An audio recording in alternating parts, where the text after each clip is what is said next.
Hey, what's up everybody? Welcome to the Cookland channel. I'm Dave and you're in my kitchen. If it's your first time here, welcome. And if you've been here before, welcome back. You know what's up, we're cooking in Brooklyn. So today I'm making salmon. Ta-da! I got a nice fresh salmon fillet, a couple pounds, just a couple portions because it's just two of us for dinner tonight. So I'm just gonna, I'll divide it in half. It's nice and fresh. When you buy your fish, you know, if you're buying the whole fish, you know how you check for, you check for the eyes, for the clarity, and you do the smell test, do a little bit of the poke test. The poke test kind of like you press it, the fish, and it bounces back. If it's fresh, the fresher it is, the more it'll just kind of bounce back. The flesh will just bounce back. If you're leaving like a divot or you're leaving a dent, not so fresh, not the freshest. So you want to give it a little poke test. Definitely give it a smell test. Your fish should smell fresh. It should smell like the ocean, not like, fishy. You know that fishy smell? Yeah, you don't want your fish to smell like that. So we're gonna season our fillets. A touch of olive oil, and this kind of helps the seasoning stick. Not too much, just enough so you kind of can glaze right around, right? Some salt. Get both sides. Some pepper. This is freshly cracked pepper. I got a little paprika. It's regular paprika. You could use smoked if you want. This is some Italian seasoning, just dry Italian seasoning. So nice little blend of herbs and so forth.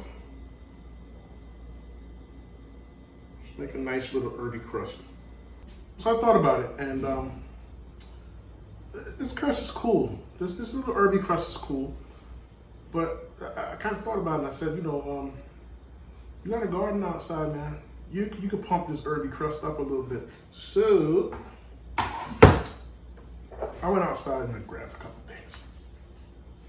I'm gonna turn up the herby crust. So just randomly pick some stuff. I got some sage, just a few sage leaves, some oregano, and some rosemary. And this is Spanish thyme or broadleaf thyme.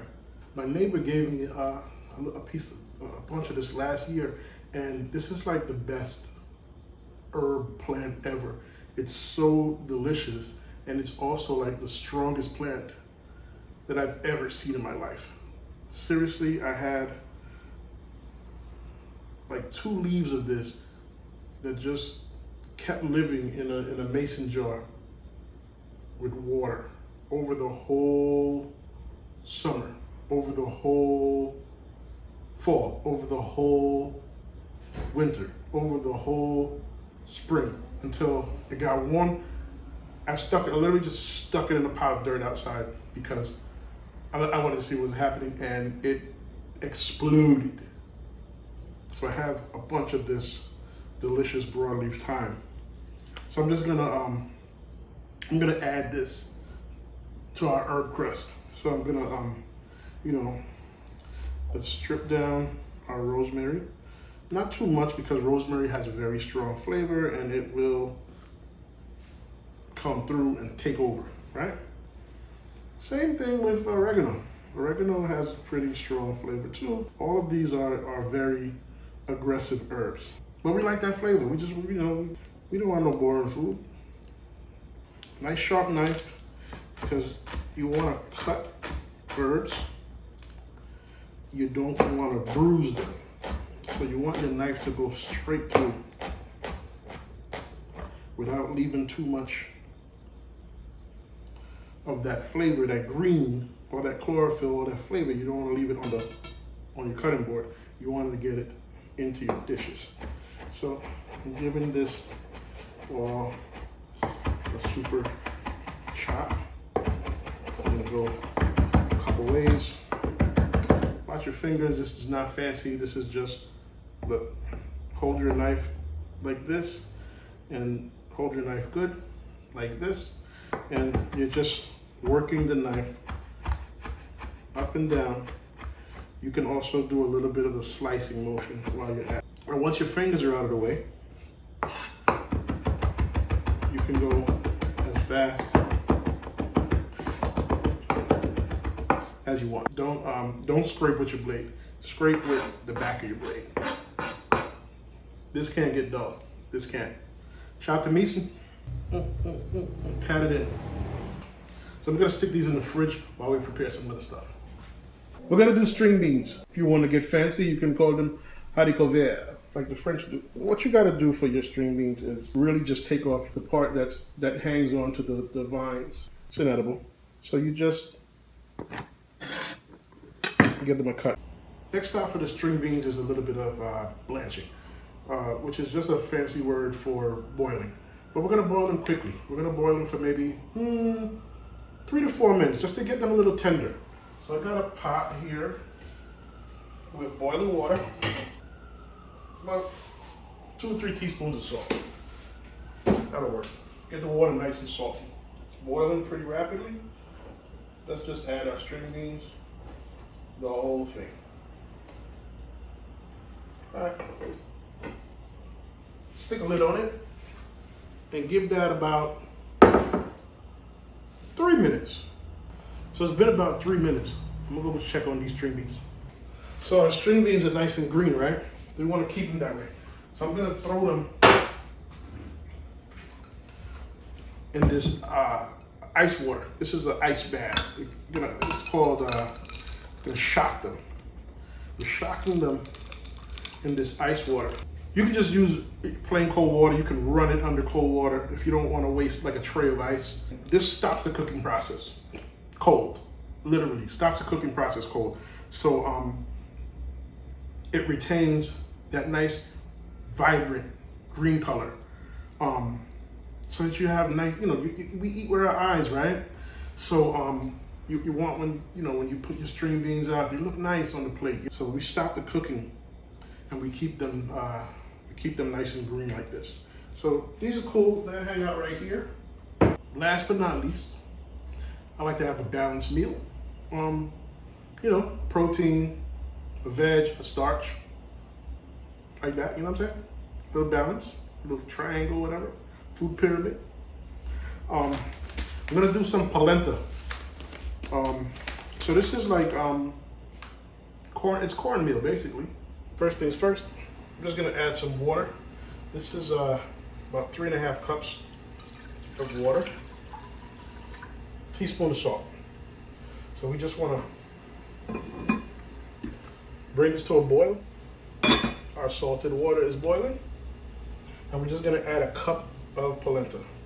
And just a little at a time and give it a whisk because you don't want it to get lumpy. Doesn't look like a lot. And you can feel it start to thicken up pretty much immediately. I'm gonna add, it's about a 1/4 cup of this heavy cream and a couple tablespoons of butter. That'll make them nice and smooth and velvety. I'm just gonna continue to stir, make sure it doesn't get lumpy. And if it gets too thick, you can always add a little bit more of your cream. You can add a little bit more water. And just keep the temperature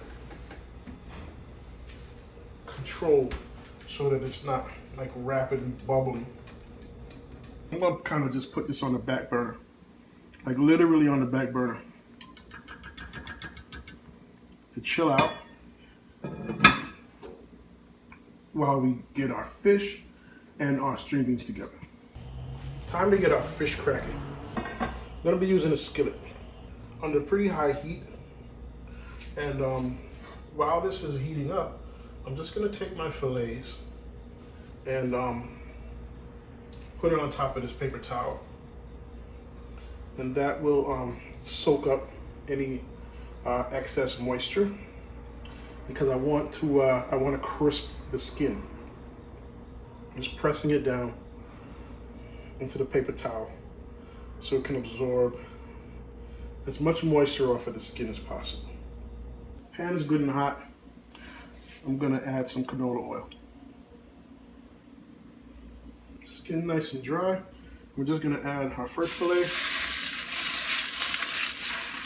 And I just like to move it around a little bit.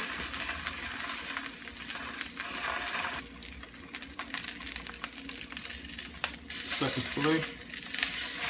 And give it a little motion in the ocean. That kind of ensures that it doesn't stick. And then you just give it a light press.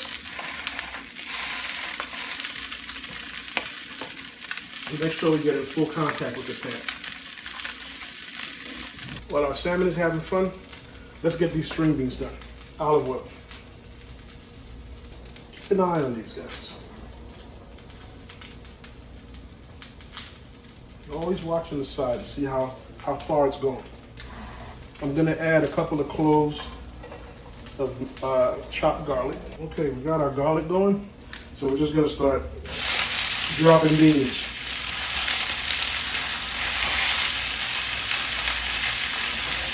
Season it. A little bit of salt. Remember we had salted water earlier, so you don't want to go too hard. Some pepper. I'm gonna spice this up. I got a couple of Calabrian chilies. I'm gonna take some of the oil.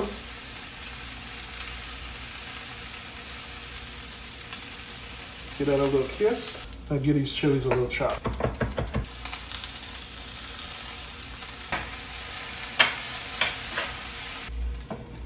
And those are done. You know, I'm gonna shut that off. And let's get back to our fish. When you're cooking fish, like a fillet like this, you're gonna just watch the side. And as the fish cooks, it's gonna go from this very deep pink color, and it's gonna start to get a little bit lighter as the flesh cooks. So you're gonna start to see that lighter color rise up the side. And all the time, in the meantime, skin is getting nice and crispy. That band of light color is about halfway up, right? So it's a good time to flip this. And I don't want to cook it on this this herb side too much. I just really want to kiss it on that side. I'm gonna add to the pan 2 teaspoons of butter. Let that melt. See how they moving? They're not sticking. That's great. Let's move this a little. Move the butter so it gets underneath, right? And then bam. Oh, look at that skin.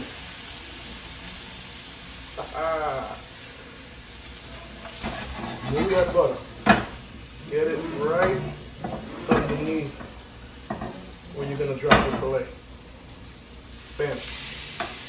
Just about a minute or so on this side. And we're watching the side.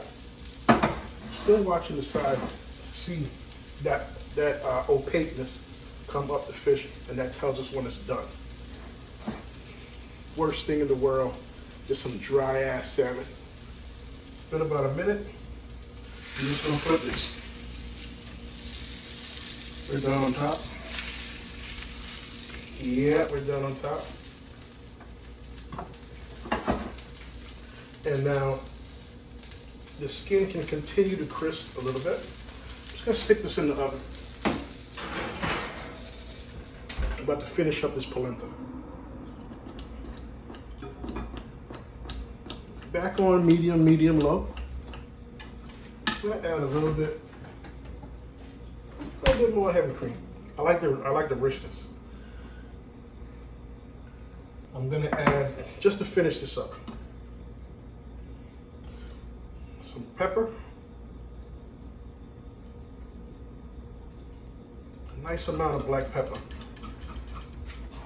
Gas off, because these are done. Parmesan cheese. Always turn your flame off before you add your cheese. I'm gonna run in here with, this is about almost a cup of Parm. Another handful. I want like a whole wheel of Parmigiano Reggiano. I don't know where I would keep it. I don't know, I can afford it either. More cheese. I like my polenta cheesy. Okay. We can use this for extra cheese if we want to finish. If anybody wants it more cheesy than this. Yeah. See that? Yeah. That's how I like it. I'm just gonna run in here with my spoon and get it a little taste. It's hot.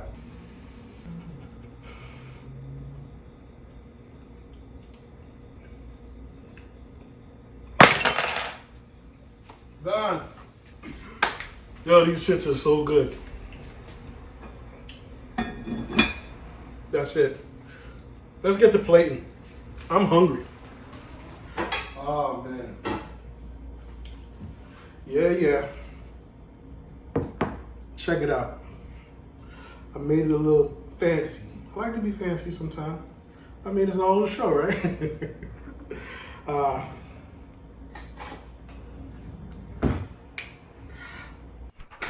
All right, let's get this a try.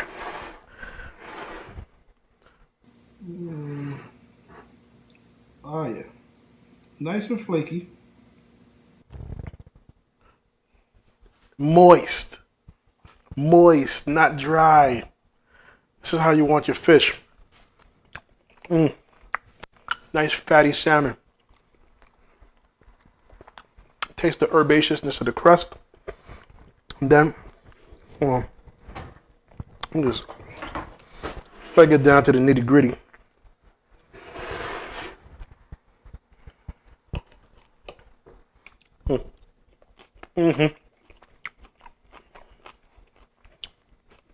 That crispy skin. Pop one of these bad boys.